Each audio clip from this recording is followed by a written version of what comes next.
నా జననం కేవలం ఓ స్త్రీగా కాదు, నా దేశానికి స్వేచ్ఛను ప్రసాదించేందుకు, శత్రులకు ధైర్యంతో సమాధానం చెప్పేందుకు, సమర రంగంలో స్వతంత్ర సమరం నడిపించేందుకు. నా చేతిలో తల్వార్ మాత్రమే కాదు, నా గుండెలో స్వేచ్ఛకు జ్వాల మండుతుంది. బ్రిటిష్ వాళ్ళు నన్ను స్త్రీగా చూశారు, కానీ నేను యోధురాలిని.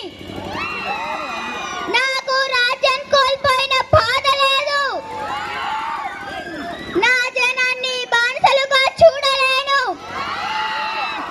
నా ప్రజల కన్నీని తుడవడమే నా ధ్యేయం. ఝాన్సీ నా ప్రాణం. నేను మళ్ళీ పుట్టిన ఇదే నేలపై జన్మిస్తాను. నేను పోరాడాల్సి వస్తే ఇదే ప్రజల కోసం పోరాడతాను. నేను కంటికి రెప్పల ఇదే భూమిని రక్షిస్తాను. ఈ దేశం ఎప్పుడు శత్రువులకు లొంగకూడదు. నా బలితాన్ని స్మరించండి. ఇది మా దేశం, మా గర్వం, మా ధైర్యం. భారత్ మాతాకి జై. భారత్ మాతాకి. భారత్ మాతాకి. Thank you sir.